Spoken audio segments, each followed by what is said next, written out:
4 गुंडांच्या त्रासाला कंटाळून 10वीची परीक्षा दिलेल्या शाळकरी मुलीनं आत्महत्या केल्याची धक्कादायक घटना ही बारामतीमध्ये घडली आहे। माझ्याशी लग्न केलं नाहीस तर आई वडिलांना ठार मारण्याची धमकी यातील एका नराधमानं मुलीला दिली होती। या सगळ्यातून त्रासलेल्या अवघ्या 15 वर्षांच्या मुलीनं आत्महत्येचं पाऊल उचललंय। या घटनेनंतर बारामतीमध्ये आता हळहळ व्यक्त होते।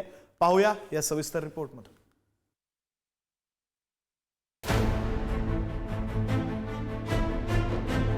10वीची परीक्षा दिलेल्या या 15 वर्षांच्या मुलीनं गाव गुंडांच्या त्रासाला कंटाळून आत्महत्येचं पाऊल उचललंय।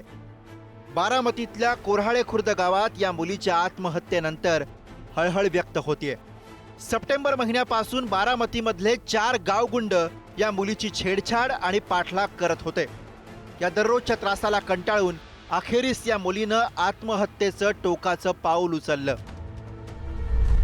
10वीत शिकत असलेल्या या मुलीला गावगुंड त्रास देत होते।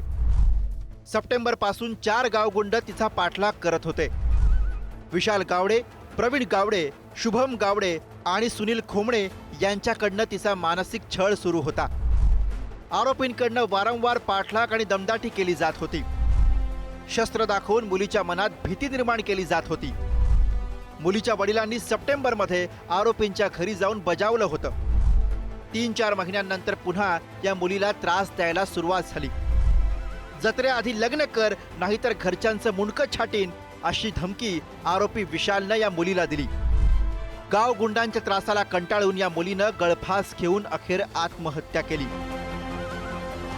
10वीची परीक्षा नुकतीच दिलेल्या मुलीनं गळफास घेतल्यानं तिच्या कुटुंबियांना अश्रू अनावर झालेत।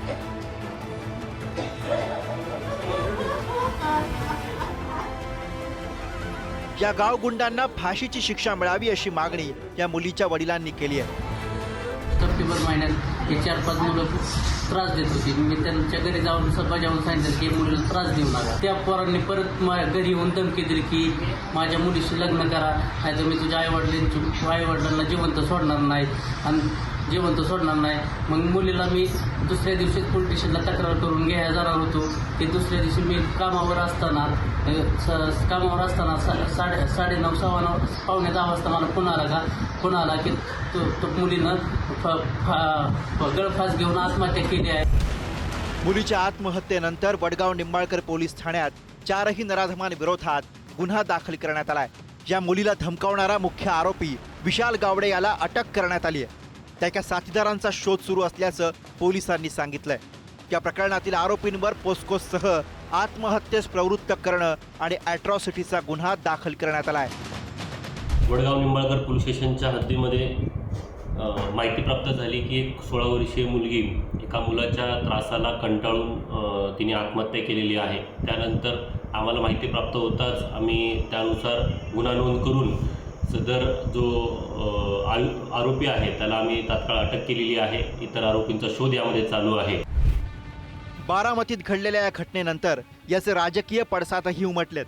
राज्यात महिलांवरील अत्याचारात वाढ झाली असून याबाबत गृहमंत्र्यांनी सर्वपक्षीय बैठक बोलवावी असं खासदार सुप्रिया सुळे म्हणाल्यात।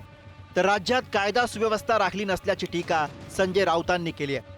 मुलामुलींनी इतकं टोकाचं पाऊल उचलू नये असं उपमुख्यमंत्री अजित पवार म्हणालेत। महिलांवर ज्या होणारे अत्याचार आहेत त्याच्यात प्रचंड वाढ होते आणि मला असं वाटतं मी अनेक वेळा माननीय गृहमंत्र्यांना विनंतीही केली आहे की एक ऑल पार्टी मीटिंग बोलवा आणि राजकारण बाजूला ठेवून आपण महाराष्ट्राच्या हितासाठी ज्या काही गोष्टी आहेत ह्याच्यावर एक समाज म्हणून आपण चर्चा केली पाहिजे। ही वारंवार मागणी मी सरकारकडे केलेली आहे। या महाराष्ट्रामध्ये कोणत्याही प्रकारची कायदा आणि सुव्यवस्था उरलेली नाही आणि आपण गृहमंत्री आहोत या महाराष्ट्राचे। हे देवेंद्र फडणवीस यांना बहुतेक अजून लक्षात आलेलं नाही आहे की रोज नागपूरमध्ये, रोज मुंबईमध्ये, रोज महाराष्ट्राच्या कानाकोपऱ्यामध्ये महिलांवर अत्याचार होत आहेत, गोळीबार होत आहेत, खून होत आहेत, बलात्कार होत आहेत, अपहरण होत आहेत आणि आमचे मस्त मौला देवेंद्र फडणवीस राजकारण करत फिरत आहेत। मुलांनी मुलींनी पण लगेच इतका छोट्या छोट्या गोष्टीच्या करता मनाला लावून घेऊ नये आणि आत्महत्येपर्यंतचा पाऊल उचलू नये। कारण शेवटी ज्या आई वडिलांनी त्या मुलाबाळांना वाढवलेलं असतं, शिक्षण दिलेलं असतं, संस्कार केलेले असतात, त्या आई वडिलांना काय वेदना होत असतात हे ज्या त्या आई वडिलांनाच माहिती.